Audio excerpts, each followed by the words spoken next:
Recently, I posted a video where I broke down part of the available information about Episode 9. However, I left a few questions unanswered, so today we're going to talk about new hints from Glitch, find out what dark past C and A is hiding, and what's really behind the mask of the friendly, colorful digital circus. Take a closer look at the idea of characters returning, and of course figure out what exactly the other choice the prisoners of the digital circus might make is. But before that, let's briefly go back to Episode 8, because this is actually really important for what happens next. We all remember the horror each character went through during Kane's, so to speak, madness, self-rejection, a painful past, fake friends. Kane dragged every single one of them into their worst nightmare, but shortly before that, he just had some fun with them. And this topic was explored a bit more in a recent merch video. What do they need all these pieces for? Who knows? Not me!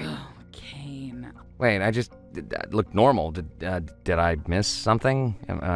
Your tail's missing, freak. Oh, okay, that's not so bad.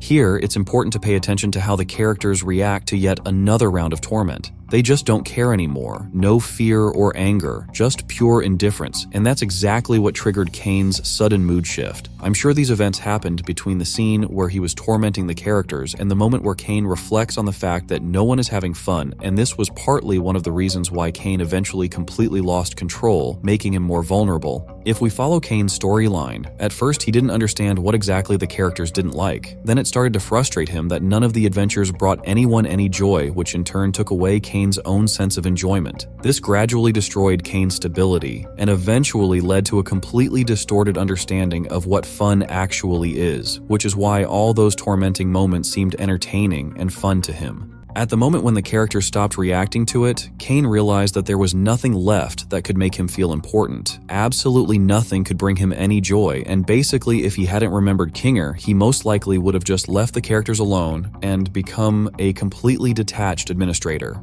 In the previous video, we already talked about how right before his disappearance, Kane realized that he understood all of his mistakes, which was also confirmed by his voice actor. We also said that Kane's return has to happen because without him, the digital circus will continue to fall apart. This might not happen right away. Maybe the system temporarily stopped the self-destruction process. However, the longer Kane is absent from the digital circus, the more damage this place will take, since Kane is the only one who can maintain stability inside this system. We remember that Episode 9 will be 1 hour and 7 minutes long, and it's very likely that Kane's return will happen in the second half of the episode, since the first half will be focused on something else, and that's exactly what we're about to talk about. The announcement of the last act came with a description of the final episode. The most important part is where it says that after a complete failure, the characters are left alone with the prospect of being stuck inside the system forever. They will gain access to more information about C and A and their project, and this truth will completely change their perception of the digital circus. The truth they uncover will be so horrifying that they'll only have two options: accept it and stay there forever, or make the other choice.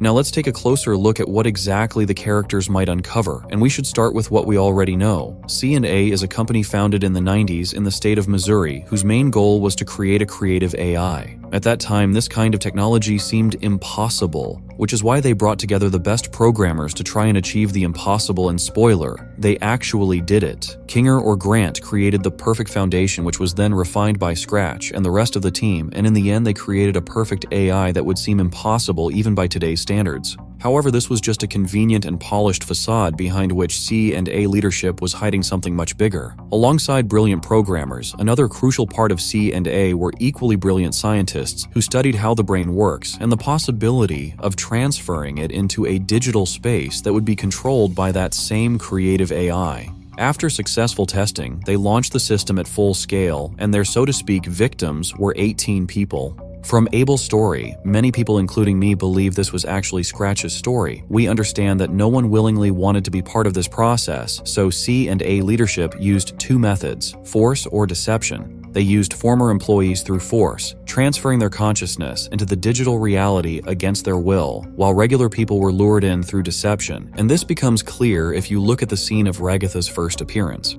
What? Hello? Guys? I can't figure out how to... guys? Hello? Can you help me out here? What's happening? Can anybody hear me? I can hear you. Are you okay?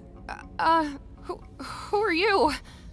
How do I take this off? She's clearly confused and doesn't understand what's going on or where she ended up. You have to admit, a regular headset doesn't raise any suspicion, and it really looks like they were just invited to test a game, for example. How exactly Kinger ended up in the digital circus is unknown. However, if we remember episode 5, it becomes clear that Pomni and Zubul entered the digital circus through a headset they found in an abandoned building. And I would seek out mild thrills, like exploring abandoned buildings, I sometimes did that. I wouldn't record it, though. No one else mentioned this, which means Jax and Gangle entered the digital circus the same way as Ragatha. They were simply deceived by C&A employees who came up with some safe excuse for testing the headset. It's important to note that these 3 characters had really serious problems in real life, and it's very likely that people like them were the main target for C&A. I'm sure episode 9 will expand on this and make it clear to the characters that Gangle was the last one to enter the digital circus through C&A, which means controlled consciousness transfer into the digital circus no longer exists, and Zubul and Pomni ended up here, so to speak, by accident. This in turn will make the characters realize that C&A is gone, and in a situation like this, no one is coming to help them anymore. However, even this isn't the most disturbing thing the characters will learn. Not many people think about it, but while the character's consciousness exists inside the digital world, their physical bodies are still in the real world. Pomni and Zubul's bodies are currently in the abandoned buildings where the headsets were found, while the situation with the other characters' bodies is much more interesting. It seems to me that after a successful consciousness transfer, C&A put the human body into something like a suspended state so that it could be brought back to life if needed, but after the company shut down, obviously no one is monitoring their bodies anymore.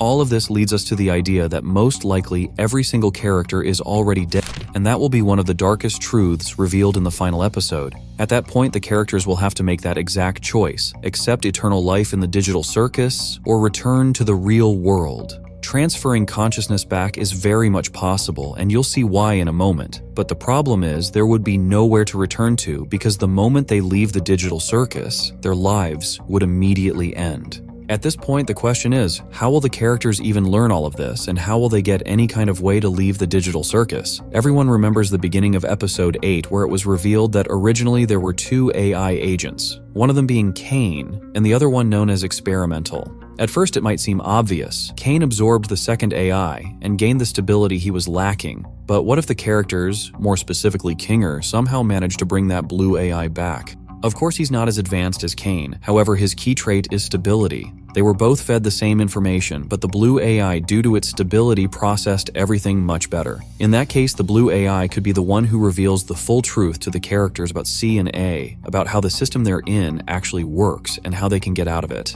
It sounds a bit crazy, but after the latest episodes, nothing would surprise me anymore, and as always, I'll be waiting for your thoughts in the comments. In that case, Kane's return would mostly be necessary just to maintain stability in the digital circus, while the second AI agent would play a much bigger role. The blue AI would reveal a lot about abstraction and how to make this process reversible. I've already told you that abstraction, the actual process of turning into an uncontrollable monster, is basically just a glitch in a character's code. If you get access to that code, the situation can be fixed pretty easily, and considering how many hints Glitch has dropped about Queenie's return lately, at least one character could fully come back.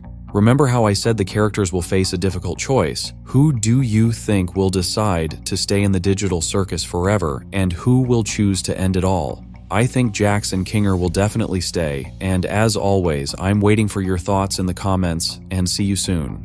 Recently we went over all the official info about episode 9, while today we're going to focus purely on the characters and the events happening around them in the final episode, starting with Kinger's behavior after his failure and ending with Jax, who apparently decided to distance himself from the others. Episode 8 turned out to be the most dramatic in the entire history of the digital circus, and it completely shifted the direction of the story. The disappearance of Kane, the beginning of the collapse of the digital circus, and as a result, Holy shit.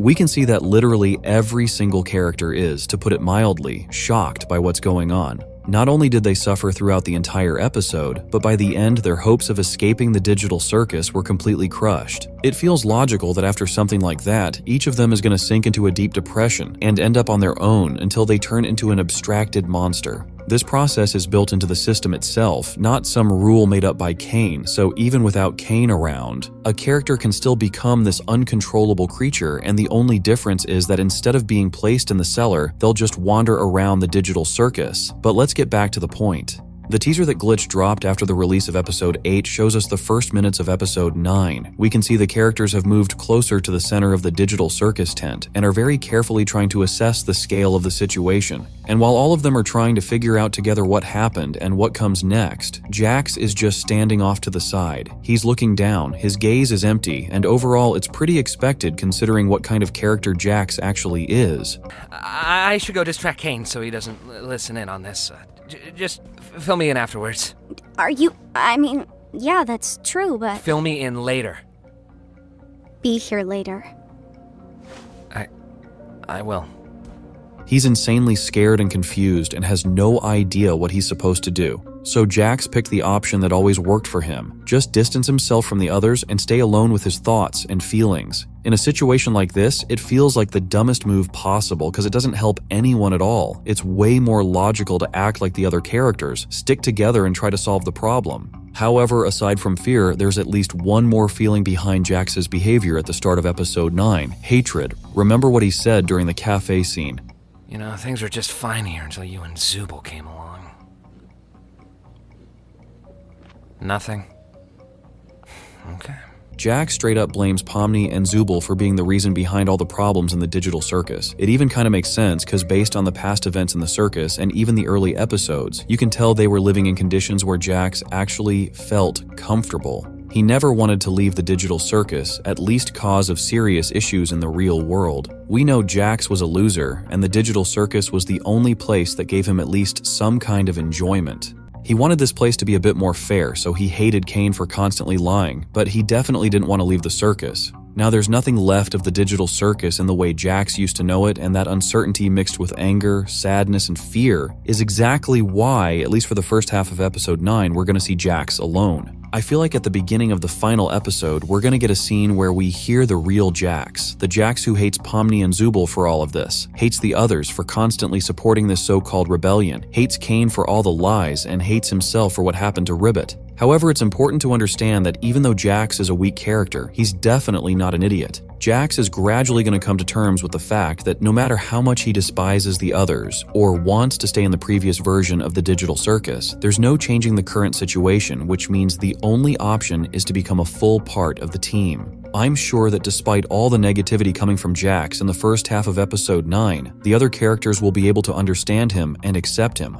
Maybe after all the honesty, after some heartfelt conversations, Jax will finally be able to drop that mask and become himself, and that will be a huge win, at least for him. In that same teaser, we can see Pomni standing in the center, and yeah, it's a small detail, but once again, it proves that she's going to be the main driving force in trying to find a solution to the problem and maybe even escape the digital circus. Pomni has a couple insanely important qualities that won't let the others lose faith in a better outcome. Pomni always takes on the role of a leader. We've all done bad things, but we're also all we've got. I think we need to abandon the idea of leaving. What do you... We got our hopes up, and we were let down. I don't know what exactly happened with Kaufmo, but we can't let that despair consume us.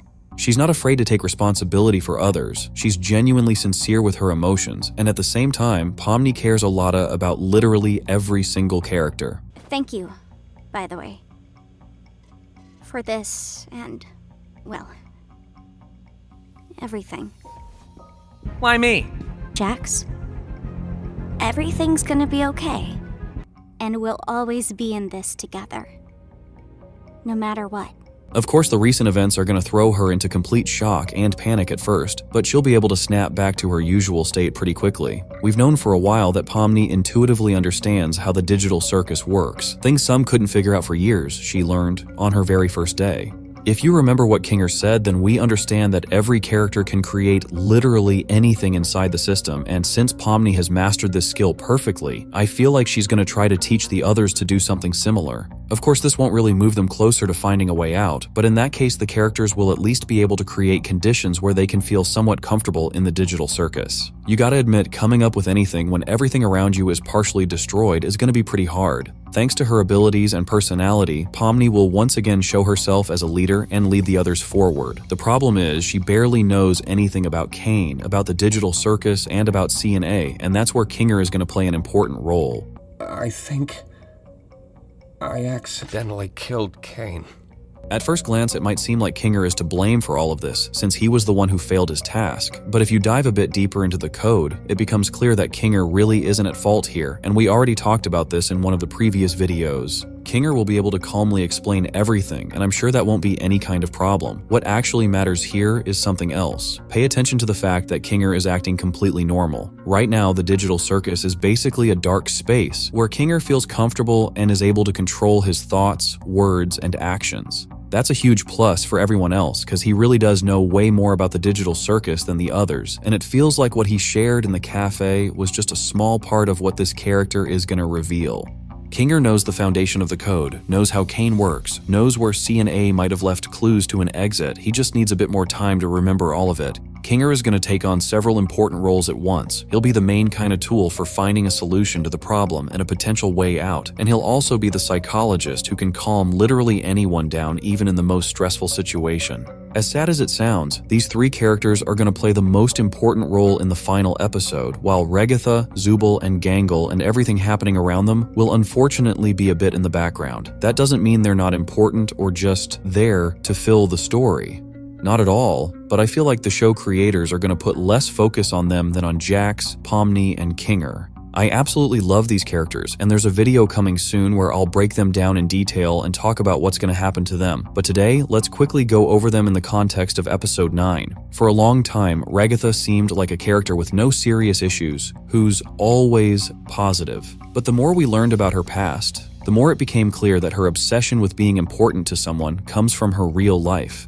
In episode 8, Regatha and Pomni have a great relationship, and I'm sure that's going to continue in episode 9 no matter what. Regatha is also going to support her friend in everything and won't doubt her decisions for a second. We're also going to get a more detailed look at her relationship with Kinger. He was the one who helped Regatha stay stable all this time, and that's exactly why she always speaks about him in a positive way. We also shouldn't forget that Regatha has always tried to keep things calm in the digital circus, and that trend is going to continue in the next episode in case of any conflicts, and as we already figured out, there are definitely going to be some. Zubul is the most straightforward character in the digital circus, and her desire to escape is even stronger than Pomni's. We're going to see Zubul as someone who's ready to do whatever it takes to reach her goal. Even though she looks upset, that's only temporary, and after that we'll be seeing the Zubul we're used to. Gangle is probably the most underrated character in the digital circus. She doesn't get as much screen time as the others, and because of that, it's really hard to say what might happen to her. Most likely she'll just be following her real friend everywhere and trying to help the others escape the digital circus, and on that positive note, the video comes to an end. As always, I'll be waiting for you in the comments, and see you soon.